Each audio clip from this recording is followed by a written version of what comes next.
Une fois que vous êtes réveillé, il est presque impossible de vous rendormir. Une fois que vous découvrez que la Terre n'est pas un globe qui tourne, mais un plan plat et immobile surmonté d'un firmament, tout change. Les voies auxquelles nous faisions confiance et les sacro-saints scientifiques sataniques qui façonnaient autrefois notre réalité et notre compréhension du monde ne sont plus fiables. Notre expérience de première main de la Terre en tant que monde stationnaire est en contradiction avec leur récit artificiel de l'espace et des planètes en rotation. La scarification de notre Terre et l'exploitation barbare des arbres géants autrefois majestueux sont en contradiction avec les livres d'histoire et les récits géologiques. Et les éveillés se demandent ce qui a bien pu se passer. S'ils ont menti au sujet de la Terre, de l'espace et de la destruction de notre monde plat, alors comment pouvons-nous faire confiance au récit historique officiel du courant dominant? Le récit historique, comme le modèle héliocentrique, n'a pas de sens. Il ne tient pas debout. Et il suffit d'un examen plus approfondi pour que les mensonges qui ont régi notre compréhension de l'histoire et du monde depuis notre naissance commencent à s'effondrer. Simulons un peu notre esprit avec quelques réflexions. On nous dit que le premier véritable outil électrique a été inventé en 1895, lorsqu'une entreprise allemande a combiné un moteur électrique avec une perceuse manuelle. La perceuse pesait 7,5 kg et nécessitait plusieurs opérateurs. Ce n'est qu'en 1957 qu'une société appelée Bosch a commencé à concevoir des outils électriques en vrac, à la fois économiques et puissants. Alors, comment nos ancêtres historiques, un peuple primitif, sous-développé, ont-ils conçu et construit certaines des structures que nous connaissons? Qu'en est-il de toutes les gigantesques pierres monolithiques que nous voyons et qui ont été taillées avec une telle précision? Demandez-vous si vous pourriez reproduire cela aujourd'hui avec l'arsenal d'équipements dont nous disposons. Et que dire des magnifiques puits à degrés de l'Est? On nous dit que les puits à degrés étaient des puits à plusieurs étages construits par nos ancêtres primitifs afin de préserver l'approvisionnement en eau pendant les sécheresses. Mais regardez l'intrication et la complexité de ces structures. Regardez la magnificence et la finesse. Regardez la précision géométrique. Le tout creusé et façonné à l'aide d'outils manuels. Mais bien sûr, que dire des gigantesques réseaux de canaux que l'on trouve partout dans le monde? Le canal Erie en Amérique aurait été construit en 1817 et 1825. Il n'y avait pas d'ingénieurs civils en Amérique à cette époque. Les personnes chargées de planifier la construction étaient des novices, c'est ce que l'on nous dit. Le canal fait 12 mètres de large et 4 mètres de profondeur. Le canal d'Erie s'étend sur 584 km. Mais les émigrés irlandais et les animaux qui les accompagnaient ne devaient pas se contenter de creuser chaque jour. Ils ont dû abattre des centaines d'arbres en traversant la forêt vierge. Ils ont dû construire des aqueducs, ainsi que des écluses complexes et traverser l'escarpement du Niagara, un mur de calcaire dur de 24 mètres de haut. Ils ont dû utiliser de la poudre noire pour le traverser, nous dit-on, puisque la dynamite n'avait pas encore été inventée. Le canal s'étend sur 584 km et sa construction a duré 8 ans. Cela signifie qu'en moyenne, 1 kilomètre était achevé tous les 8 jours. Quel exploit! D'autant plus que les responsables étaient des novices et que les outils électriques et la dynamite n'avaient pas encore été inventés. Laissez-moi vous dire tout de suite que les pionniers des Amériques n'ont pas construit ces systèmes de canaux. Et que dire des grands et magnifiques châteaux disséminés dans notre monde? Saviez-vous que la plupart d'entre eux ont été conçus et construits sans système de plomberie ni méthode pour chauffer correctement les pièces? La royauté et les élites du passé se contentaient de survivre sans avoir accès au strict nécessaire, tant qu'ils pouvaient vivre dans le faste et le grandiose, tandis que les paysans, dans leur modeste demeure, jouissaient de la chaleur des longs hivers sombres. Je ne le pense pas. Et bien sûr, il y a l'impossibilité du grand complexe des pyramides de Gizeh. Les pyramides, nous dit-on, ont été construites quelque part autour de 2500 avant Jésus-Christ. La Grande Pyramide elle-même est constituée de 2,3 millions de blocs de calcaire et de granit, et sa structure globale pèse 6 millions de tonnes. Les plus grosses pierres de granit pèsent entre 20 et 80 tonnes chacune. 20 tonnes représentent 20 000 kg. Ces blocs ont été taillés dans des carrières avec des ciseaux en cuivre et auraient été transportés sur une distance de 800 km. Les soi-disant experts avancent l'hypothèse selon laquelle le travail des esclaves a été considérable. Être crédule et croire au récit officiel du travail des esclaves est une chose. Mais quelqu'un peut-il expliquer comment les puits d'aération de la Grande Pyramide s'alignent si bien avec les étoiles circumpolaires? Et puis il y a les curieux cas des forts à plan en étoiles, ou de ce que les menteurs officiels du monde appellent les fortifications bastionnées. Développées à la fin du XVe et au début du XVIe siècle, ces forts, nous dit-on, ont été conçus à l'époque de la poudre à canon et du canon. La conception géométrique offrait aux militaires d'une nation une protection contre les angles morts pendant les conflits.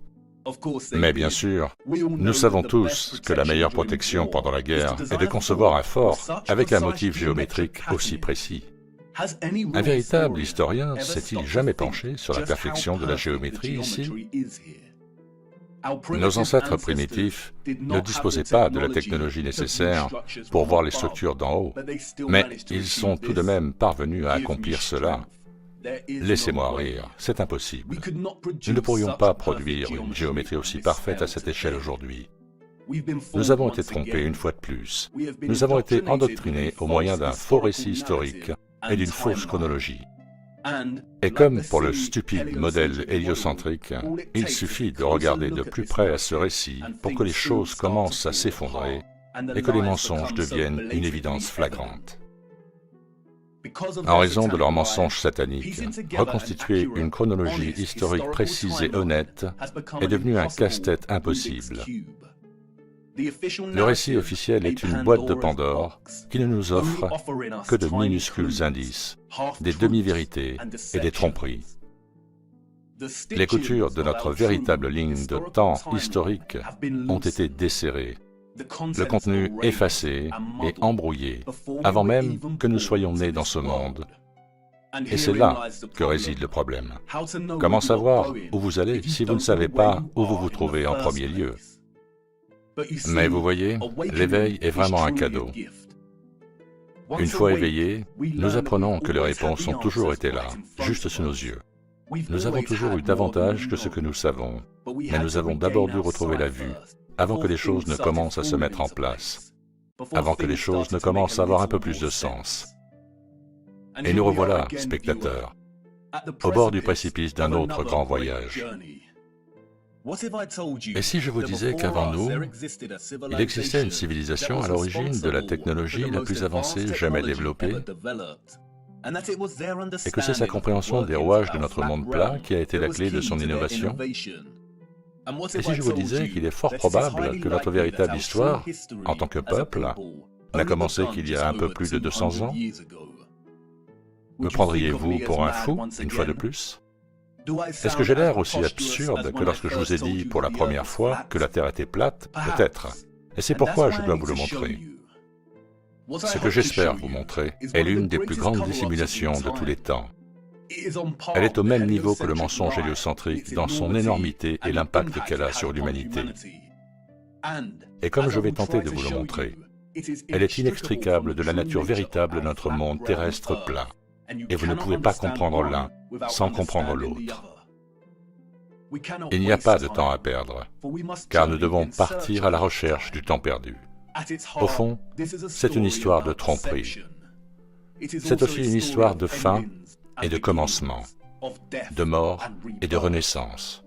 Et s'il vous plaît, soyez indulgents avec moi. En raison des tromperies et des falsifications qui sous-tendent notre récit historique, cette histoire ne peut être racontée de manière linéaire. Nous devons faire des allers-retours dans le temps afin d'en tirer quelque chose qui nous rapproche un peu plus de la vérité. Il est également impératif de comprendre qu'à l'instar de la plupart des sciences contemporaines, l'histoire en tant que discipline a été corrompue il y a longtemps. Dans sa forme la plus innocente, une grande partie du récit historique établi est une conjecture, mais dans sa forme la plus grave, il s'agit d'un ensemble de mensonges convenus, comme l'a si bien dit Napoléon. Nous allons devoir plonger dans l'obscurité.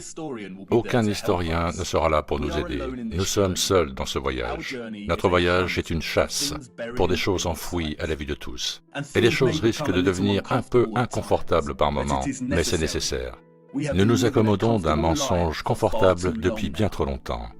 Allez, embarquez et mettez votre ceinture de sécurité, car pour comprendre notre place dans le monde, nous devons faire l'impensable. Il est temps pour nous de faire un retour vers le futur.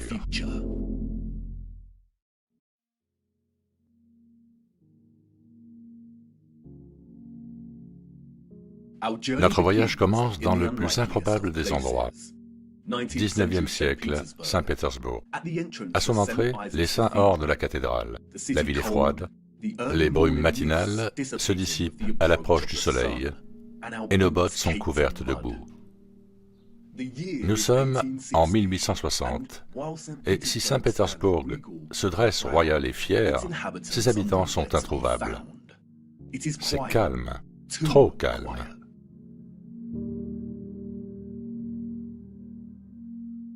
La population de Saint-Pétersbourg dans les années 1860 était, nous dit-on, d'environ 500 000 personnes, et pourtant, il n'y a pas une âme en vue. Où sont-ils tous passés?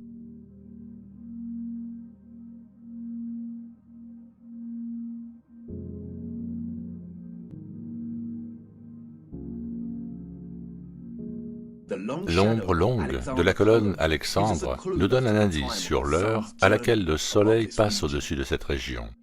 Les ombres longues ne se produisent que le matin ou le soir. Ce doit être le matin, mais il semble que personne n'ait encore fait surface. Si nous parcourons 643 km jusqu'à Moscou, nous voyons la même chose. Des rues vides et calmes. En 1860, Moscou partageait une population similaire à celle de Saint-Pétersbourg, environ 500 000 citoyens. Mais là encore, où sont-ils tous passés?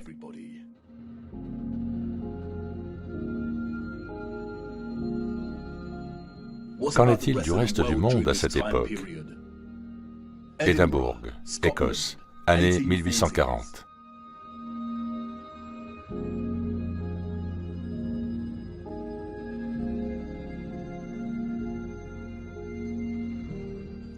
Copenhague, Danemark, année 1840. Dresde, Allemagne, année 1860.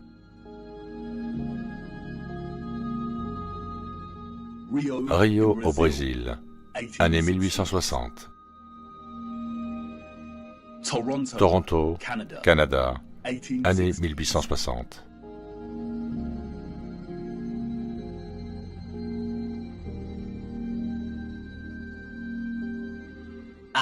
Athènes en Grèce, année 1860.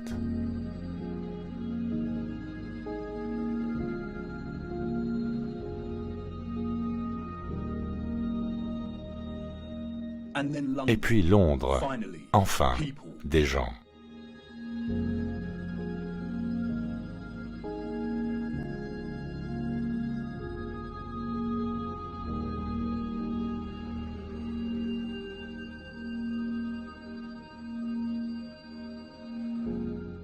Et que dire de Paris? Des gens, la vie.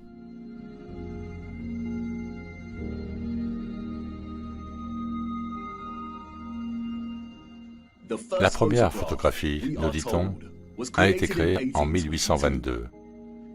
L'art de la photographie s'appuie sur des méthodes de juxtaposition, de comparaison et de contraste pour délivrer messages et sentiments. Dans ces photographies anciennes, nous ne trouvons pas les mêmes techniques délibérées de juxtaposition que les photographes contemporains utilisent dans leur art, mais plutôt les contrastes naturels qui sont si importants et centraux pour naviguer dans notre histoire trompeuse. Le contraste est un phénomène naturel ou artificiel dans lequel la signification est générée et transmise par la comparaison de deux éléments opposés. Lorsque l'on observe la Russie des années 1860, le contraste est immédiat entre l'absence de population et la taille de ces villes. Même au XIXe siècle, Moscou et Saint-Pétersbourg sont énormes. Les infrastructures que l'on peut voir sur les photographies pourraient contenir une population de plusieurs millions d'habitants. Pourquoi ces villes sont-elles si vastes si la population n'était que de 500 000 personnes dans chacune d'elles? De plus, le récit officiel nous donne une population qui augmente de façon linéaire à partir de 1764. Beaucoup des bâtiments que nous voyons ici ont été construits des années avant que la photo ne soit prise. Les Russes sont-ils simplement planifiés bien à l'avance? Mais c'est lorsque la population est introduite dans ces photographies qu'un nouveau contraste émerge, stupéfiant. C'est entre les gens et l'environnement lui-même. Cela peut être dû à la réduction du nombre de personnes ou à la monochromie des images en noir et blanc. Mais elles nous présentent quelque chose que nous avons côtoyé toute notre vie, sans jamais y prêter attention. C'est-à-dire l'énormité et l'impossibilité de l'architecture. Lorsque nous nous engageons dans l'industrie et la pratique du tourisme, nous nous déplaçons d'un endroit à l'autre et nous observons, nous absorbons tout, nous apprenons, nous écoutons tandis que l'on nous explique ce que l'on regarde et comment cela a été créé. Devant une structure comme l'Arc de Triomphe à Paris, on peut même s'exclamer « Waouh, comment ont-ils fait ça ?» Mais le moment, inextricablement lié à l'agitation de la scène, nous empêche peut-être de nous poser cette question avec sincérité. Se tenir devant une structure comme l'Arc de Triomphe, pendant que la foule prend frénétiquement des photos sur ses smartphones, rend tout cela réel. Et nous concluons, avant d'être repoussés par de nouveaux touristes, eh bien, ils ont dû le faire d'une manière ou d'une autre, parce que je suis ici et que je le regarde. Au cours de notre endoctrinement à l'école, on nous montre rarement de vieilles photographies des grandes villes disséminées dans notre monde plat. Et peut-être pour une bonne raison. Car lorsque nous marinons sur des images comme celle-ci, et que l'on nous présente la preuve visuelle d'un peuple victorien très primitif, parsemé comme des sauterelles dans l'ombre de la plus magnifique architecture, grandiose et brillante qu'un être humain puisse jamais imaginer, nous commençons à avoir des doutes. En effet, comment ont-ils construit ça? L'Arc de Triomphe est constitué de 36 695 mètres cubes de calcaire et pèse 95 407 tonnes, soit un peu plus de 95 millions de kilos. On nous dit qu'il a fallu 12 ans pour construire l'arc géant en deux périodes différentes, de 1806 à 1814 et de 1832 à 1836. Comment ont-ils transporté cette quantité de calcaire avec les mêmes chevaux et charrettes que nous voyons sur les photographies? Regardez de plus près les 4 sculptures qui ornent chacun de ses côtés. Regardez la complexité des sculptures et le motif de l'ornementation qui encadre l'arche. Chaque section est parfaitement répétée, sans aucune déviation ou incohérence. Le premier véritable outil électrique n'a été inventé que 60 ans après l'achèvement de cette arche. On nous dit qu'elle a été fabriquée à la main. Est-ce même possible? Et puis, il y a le plafond de l'arche. Des roses immaculées sculptées en 3 dimensions, parfaites dans leur symétrie géométrique. La nuance du détail et la finesse de chaque pétale et des bordures transversales est époustouflante. Regardez le reste de Paris à cette époque. Encore une fois, une pléthore de structures incroyables, gigantesques et magnifiques. L'infrastructure de la ville est grandiose, et les gens, ainsi que leurs moyens de transport, sont primitifs, peu sophistiqués, et ne semblent pas du tout développés au point de produire une ville comme celle-ci. Les routes sont mal pavées et irrégulières. Elles sont sales et boueuses. Nous voyons également à cette époque des bâtiments dont l'architecture s'aligne sur celle des habitants, des bâtiments en proportions difformes, moins développés et raffinés, charmants à leur manière mais grossiers dans leur utilisation du bois et du plâtre. C'est exactement le type d'architecture que l'on attend d'une génération vivant à l'ère du cheval et de la charrette, une génération ignorante des découvertes technologiques qui allaient suivre dans les années à venir. De plus, au moment de cette photographie, l'arche a environ 40 ans depuis son achèvement.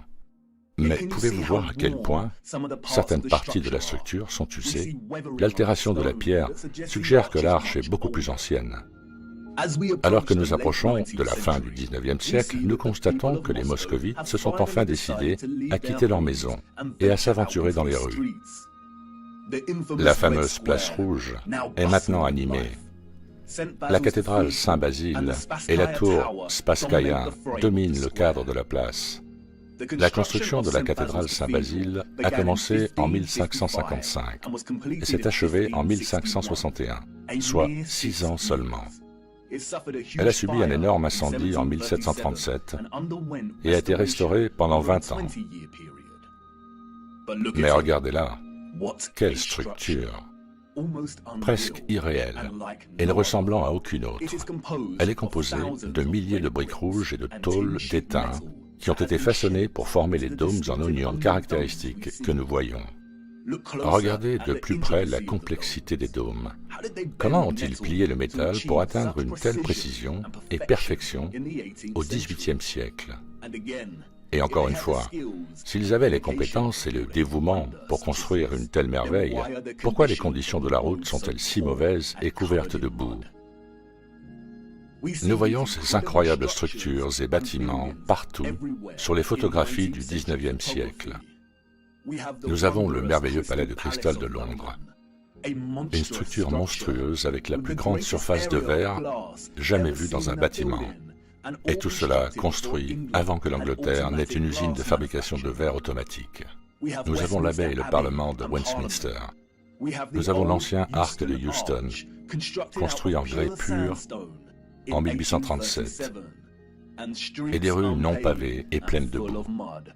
Pourquoi ces gens n'ont-ils pas donné la priorité aux rues dans lesquelles ils marchaient? L'église Notre-Dame, le chef-d'œuvre de Dresde, en Allemagne, dont la splendeur complexe et opulente contraste directement avec les chariots déglingués et les charrettes tirées par des chevaux des gens en bas, un peuple dépendant du strict nécessaire, un peuple complètement éclipsé par sa taille et sa majesté. La bibliothèque du Parlement à Ottawa, Canada, construite sur une période de 17 ans. Les premiers colons importants sont arrivés en 1800. Et au moment de la construction, la ville comptait moins de 20 000 habitants. Une bibliothèque grandiose et majestueuse était-elle vraiment une priorité pour les colons? Pourquoi le bâtiment semble-t-il avoir été prélevé en Europe et collé au Canada? Même au début du siècle, 40 ans avant que Bosch ne fasse connaître l'outil électrique, nous avons l'ancienne gare Penn à New York. Regardez la taille de ce bâtiment, aux proportions complètement hallucinantes. Comme on peut le voir sur la photo, chaque motif octogonal sculpté sur le plafond du dôme arqué est plus grand qu'un seul être humain. Regardez les colonnes gigantesques et les détails des feuilles montantes qui décorent le sommet de chaque pilier. Et ils nous disent que cette station a pris 6 ans à construire, 6 années entières. Mais oui, bien sûr. Pourquoi sommes-nous si crédules?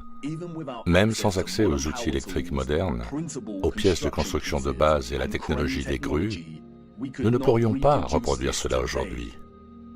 Et plus important encore, nous ne reproduisons pas ce type d'architecture aujourd'hui. Les menteurs officiels de notre monde ont un terme générique pour ce type d'architecture que nous voyons en Amérique du Nord. Ils l'appellent historisme. L'historisme est un terme inventé pour décrire un style d'architecture qui est de nature revival ou, en d'autres termes, qui copie le style d'une autre période de temps. Les grands arches et les bâtiments avec des colonnes géantes que nous voyons sont construits dans le style classique ou gréco-romain. Et les cathédrales sont construites dans les styles Renaissance et gothique de l'Europe médiévale. Les éléments de ces styles architecturaux particuliers sont caractérisés par de grandes flèches, des fenêtres cintrées, des tours, des tourelles, des dômes, des voûtes à arcades, des sculptures, d'énormes portes, des fenêtres circulaires géométriques, des colonnes, des cadrans d'horloge et des clochers. Les traces de cette architecture impensable se trouvent littéralement partout dans toutes les villes et dans le monde d'aujourd'hui.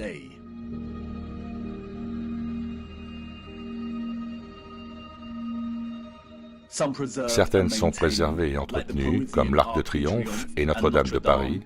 D'autres sont perdues et oubliées par le temps, comme l'Arche de Houston et l'ancienne gare Penn de New York. En tant que peuple, nous parcourons des kilomètres pour prendre nos propres photos de ces merveilles. Mais les photographes du XIXe siècle nous ont offert quelque chose qu'ils n'auraient jamais pensé donner à une génération future: la perspective. Nous voyons un peuple primitif sur fond d'infrastructures architecturales clairement avancées. Les historiens officiels du monde nous racontent des histoires d'évolution darwinienne et de progression entre les périodes. Les personnes qui sont venues après ont toujours été plus avancées dans leur façon de faire, affinant et redéfinissant les méthodes de la génération qui les a précédées. Si l'apogée de l'innovation et de l'industrie au XIXe siècle était encore le cheval et la charrette comme moyen de déplacement, alors, comme ces photographies nous le disent, ce style d'architecture était tout aussi impossible pour ceux qui vivaient dans les siècles précédents.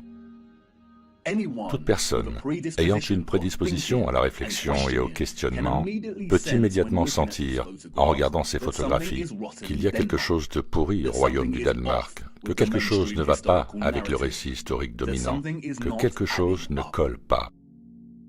Sur une image panoramique de San Francisco en 1877, nous voyons un collage d'architecture historiciste, des colonnes ornant l'entrée de bâtiments très majestueux. Ils se distinguent comme des épouvantails de certaines des cabanes en bois qui les entourent. Nous voyons des flèches et des tours gothiques au loin. Nous voyons des cathédrales et des bâtiments en forme de dôme. Nous voyons également à quel point la ville est devenue tentaculaire et immense. En 1846, moins de 500 colons mormons vivaient sur le territoire que nous appelons aujourd'hui San Francisco. C'était Frontierland, prête à être conquise. Entre 1848 et 1849, avec le début de la ruée vers l'or en Californie, la population est passée de 1000 à 25 000 habitants. 28 ans plus tard, quelqu'un a réalisé cette photo panoramique. La population à cette époque, nous dit-on, approchait les 200 000 habitants. Comment peut-on croire une telle histoire? Est-ce que cela ressemble à une ville de 200 000 habitants, sans aucune technologie moderne, des outils électriques, des machines automatiques, des moteurs électriques? Un peuple dans un pays étrange et inconnu qui ne fait que laisser sa marque. Pouvons-nous vraiment croire qu'un peuple en plein essor a construit cette ville entière en seulement 30 ans? Et encore une fois, un tel calme, une telle immobilité. C'est la photographie d'une ville vide. Où sont tous les gens? L'ombre du poteau ici nous indique qu'il ne s'agit pas des premières heures du matin. Les ombres courtes n'apparaissent que vers midi. Une ville de cette taille à midi devrait être animée. Mais il n'y a pas une seule personne dans le plan de ce panorama. La seule vie que nous voyons est celle d'un cheval, sans aucun maître en vue. Il semble très improbable que tous les gens aient été priés de rester à l'intérieur parce qu'une séance de photos de paysages urbains avait lieu. Et cette scène silencieuse devient encore plus étrange lorsque l'on sait qu'il y a une intention derrière l'objectif. Quelqu'un était là, debout, à un point d'observation, et a pris cette photographie. Mais qui? Et dans quel but? Et quelles sont les chances pour qu'au XIXe siècle, au cours de décennies similaires, nous voyons des villes russes, européennes et nord-américaines désertes, photographiées de la sorte? Et puis, quelques années plus tard, nous trouvons les mêmes endroits grouillants de monde. Un peuple clairement incapable de construire l'architecture que l'on trouve dans ces villes. Et que faire de ces photographies? Si nous acceptons le récit et ces étranges anomalies, alors nous nous arrêtons ici et retournons à nos vies bien remplies. Mais le récit que nous avons reçu n'est pas la vérité. Et nous ne devrions accepter aucun récit, aussi officiel et certifié soit-il, à moins qu'il ne soit logique. Les personnes que nous voyons sur ces photos et leurs premiers ancêtres n'auraient pas pu construire la magnifique architecture que nous voyons. C'est une impossibilité. Allez, embarquez. Nous devons nous aventurer plus loin dans ces villes et regarder d'un peu plus près.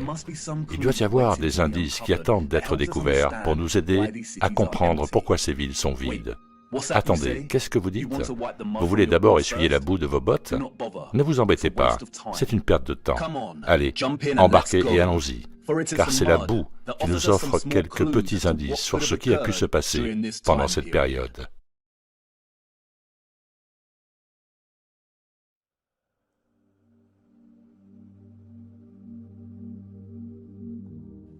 En juin 2011, Christchurch, en Nouvelle-Zélande, a subi un tremblement de terre qui a laissé une grande partie de la ville dans le chaos, détruisant des bâtiments et des infrastructures et laissant plus de 50 000 foyers sans électricité.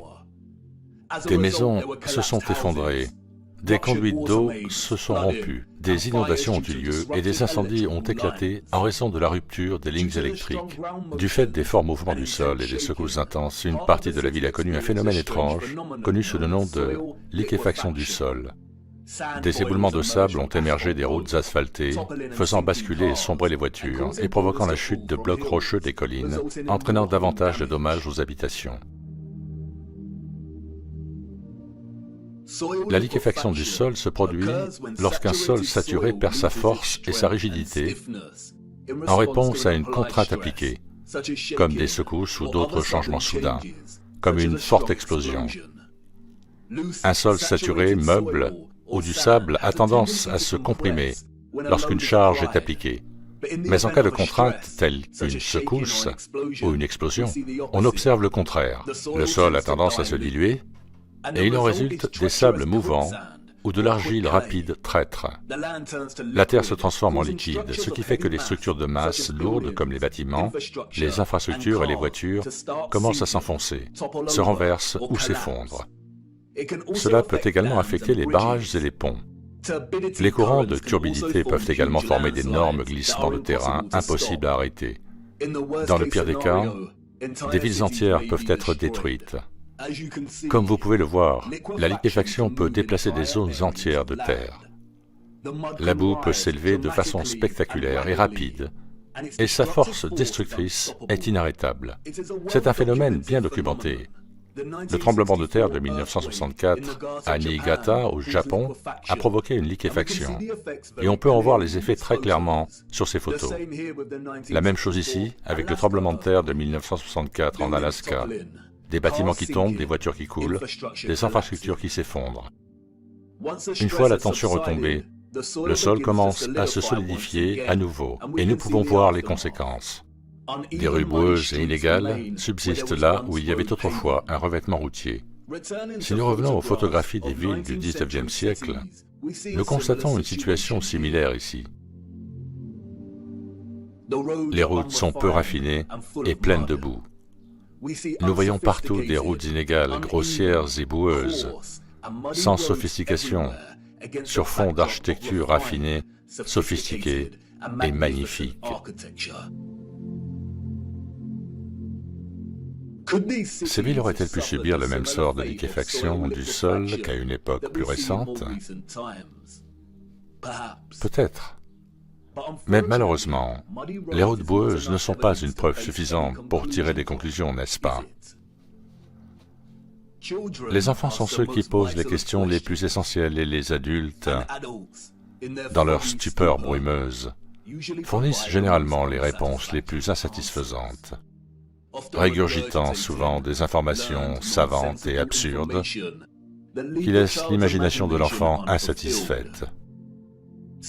En se traînant le long de ces routes boueuses du XIXe siècle et en observant son environnement, un enfant peut se demander « Pourquoi ont-ils construit les fenêtres si bas par rapport au sol ?»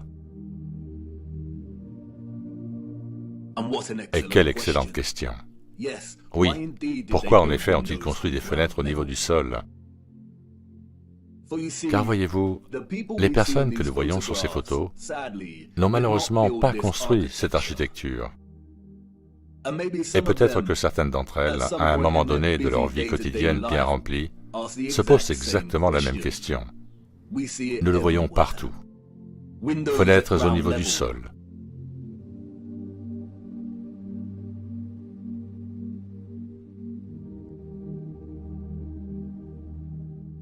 Fenêtres partiellement sous le niveau du sol.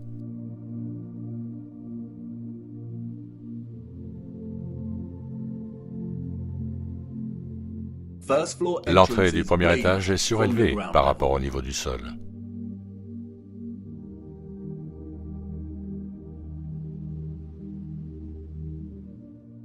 Des marches menant à des entrées situées sous le niveau du sol.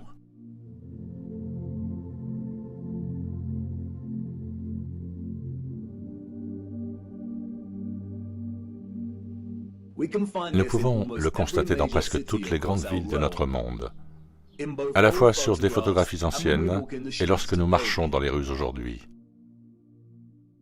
Et qu'est-ce que cela nous apprend? Qu'une société ayant accès à des outils de construction modestes, à des chevaux et à des charrettes, a construit ses infrastructures en dépensant d'innombrables heures et de l'énergie à défricher un terrain de plus de 3 mètres de profondeur pour commencer sa construction. La construction des sous-sols est un travail incroyablement difficile. Depuis le XXe siècle, les grandes machines d'excavation telles que les tractopelles et les engins à chargement frontal ont permis de réduire considérablement le temps et la main-d'œuvre nécessaires pour creuser un sous-sol par rapport au terrassement manuel avec une bêche. On pourrait peut-être dire que nos ancêtres historiques étaient aussi dévoués à l'architecture qu'ils construisaient, et que beaucoup des bâtiments enfoncés que nous voyons sont en fait dus à des élévations et à des dépressions dans le paysage naturel. Le récit officiel, toujours plein d'incohérences, suffirait peut-être s'il n'y avait pas de fouilles contemporaines. Lorsque nous regardons des photographies comme celle-ci, nous nous rendons immédiatement compte que ce que nous voyons, ce sont des fenêtres et des portes situées à 2 ou 3 mètres sous la surface du sol. Pourquoi y a-t-il des fenêtres et des portes sous terre?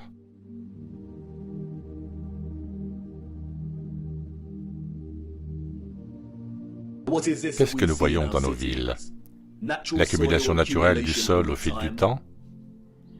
Les géologues n'ont jamais été capables d'attribuer une valeur cohérente à l'accumulation naturelle de terre végétale dans le monde entier, car c'est impossible. Certaines régions de notre monde connaissent une accumulation constante de terre arable, alors que d'autres régions connaissent une érosion constante. De nombreux historiens et archéologues ont noté que de nombreuses villes ont été détruites au cours des siècles par la guerre, un phénomène naturel comme les tremblements de terre, les cendres volcaniques et les inondations.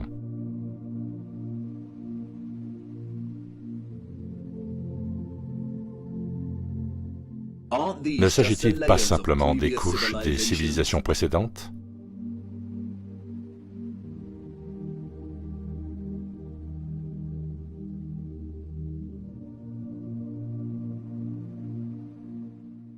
Non, ce n'est pas le cas. Nous voyons encore et encore des étages entiers de bâtiments qui correspondent à l'architecture existante au-dessus de la couche de terre.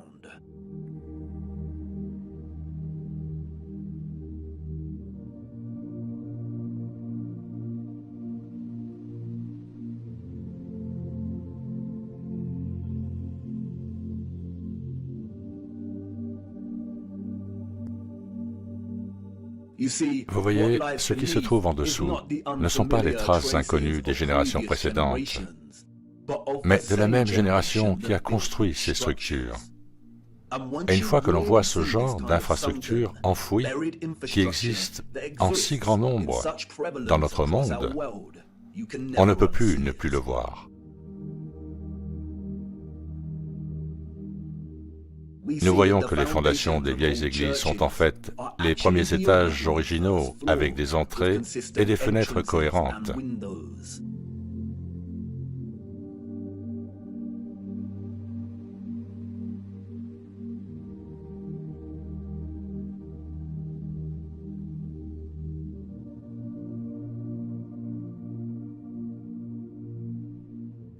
Nous voyons des mosaïques déterrées. Nous voyons des piliers, des colonnes et des arcs qui étaient à l'origine beaucoup plus grands. Et c'est la couche de terre qui a réduit leur taille, comme s'ils n'étaient pas assez grands pour commencer.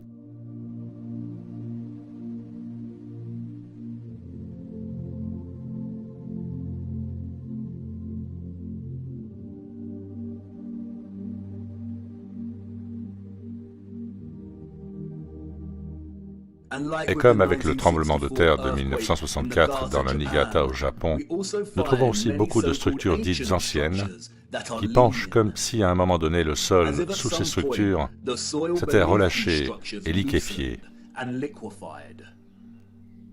Nous avons la tour de l'église de Seiersen et la tour de notre chère dame de l'église de la montagne en Allemagne, la pagode de la colline du Tigre en Chine, la tour penchée de Neviansk en Russie,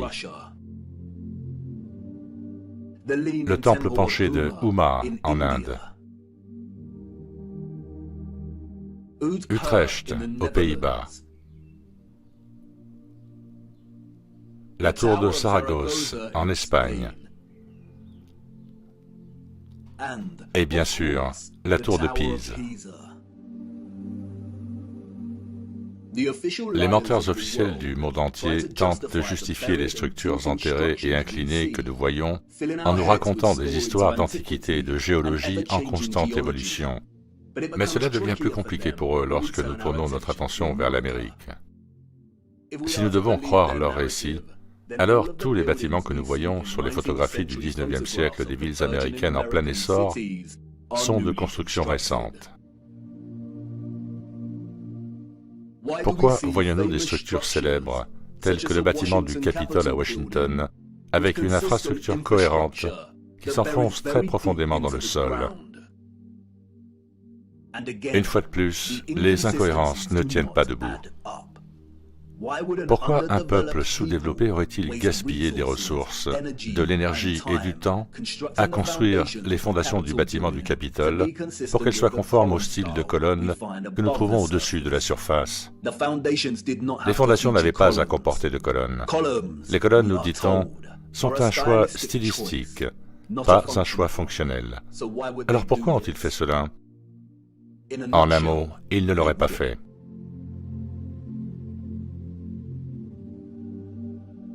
Nous voyons des images qui suggèrent que les gens du XIXe siècle se préoccupaient en fait de déplacer une grande partie de l'énorme quantité de boue présente ici, de niveler le sol et d'excaver les structures existantes.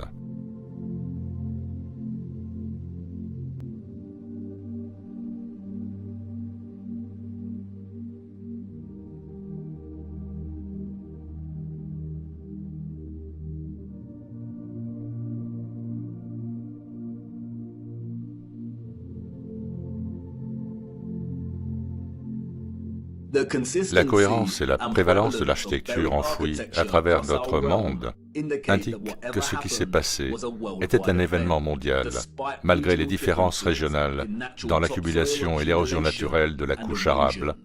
Et il n'y a aucune explication officielle qui justifie l'architecture enfouie que nous voyons. Aucune explication n'est fournie pour justifier la quantité de boue que l'on voit sur les photographies de nos villes au XIXe siècle. Sur les routes, des amas de boue provenant du déblaiement, des routes inégales, des terres ravagées, mais une architecture grandiose, parfaite et intacte.